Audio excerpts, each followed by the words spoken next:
एक छोटे से तटीय शहर में गर्मी की एक दोपहर हवा में तनाव था। आसमान अजीब तरह से काला था और दूर समुद्र में एक तूफान बन रहा था। सबको पता था कि कुछ होने वाला है, लेकिन किसी ने उस आपदा की उम्मीद नहीं की थी जो जल्द ही आने वाली थी। जेम्स, एक स्थानीय मछुआरा, अपनी नाव को सुरक्षित करने के लिए भागा क्योंकि हवाएं जोर से चलने लगी थी। बादल तेजी से छा गए और जोरदार बारिश और तेज लहरें आने लगी। समुद्र, जो आमतौर पर शांत और जाना पहचाना था, जंगली और खतरनाक हो गया। किनारे के पास के घर तूफान के हमले से कांप रहे थे और बिजली चली गई। जैसे जैसे तूफान तेज होता गया, पानी की एक अचानक लहर सड़कों पर भर गई। जेम्स और उसके पड़ोसी ऊंची जगह पर भागे। उनके दिल डर से जोरों से धड़क रहे थे। इस अफरात फरी में एक छोटा बच्चा एक डूबती हुई कार में फंस गया था और बचाव नामुमकिन लग रहा था। लेकिन जेम्स ने जरा भी देर नहीं की। वो बढ़ते हुए पानी में से गुजरा, लहरों से लड़ता हुआ और ठीक समय पर बच्चे को सुरक्षित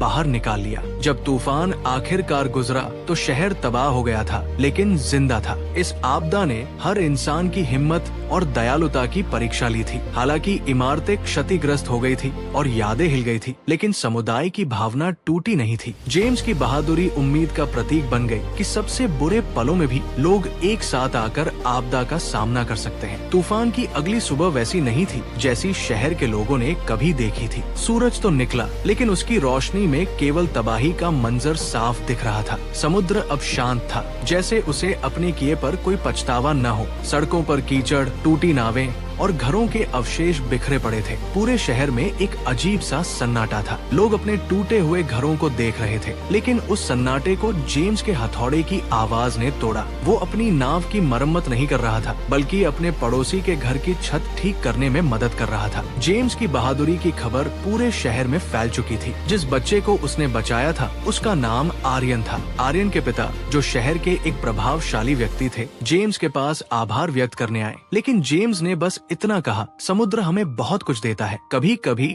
वो परीक्षा भी लेता है। हमने बस एक दूसरे का साथ दिया। लेकिन मुसीबतें अभी खत्म नहीं हुई थी। शहर का एकमात्र पुल, जो उन्हें मुख्य भूमि से जोड़ता था, पूरी तरह ढह चुका था। पीने के पानी और दवाइयों की कमी होने लगी। प्रशासन की मदद पहुंचने में समय था और शहर वासियों को समझ आ गया कि उन्हें खुद ही कुछ करना होगा। तभी एक पुरानी परंपरा याद आई, साझा चूल्हा। जिन घरों में खाना बचा था, उन्होंने उसे साझा करना शुरू किया। जेम्स ने अपनी मछुआरों की टीम को इकट्ठा किया और टूटी हुई नावों के मलबे से एक अस्थायी बेड़ा, राफ्ट बनाया ताकि जरूरी सामान लाया जा सके। जब जेम्स किनारे पर काम कर रहा था, उसने देखा कि लहरें कुछ अजीब चीजें बहा कर लाई है। पुरानी कलाकृतियाँ और कुछ ऐसे अवशेष जो दशकों पहले डूबे एक जहाज के लग रहे थे। शहर के बुजुर्गों का कहना था कि ये वही महान तूफान है जो हर 100 साल में आता है और समुद्र की गहराई से पुरानी यादें बाहर फेंक देता है। इसी बीच आर्यन, वो बच्चा, जेम्स के पास आया और उसने एक छोटी सी शंख की माला जेम्स को दी। उसने कहा, जेम्स अंकल, आपने मुझे पानी से निकाला था, अब मैं आपकी नाव को फिर से रंगने में मदद करूंगा।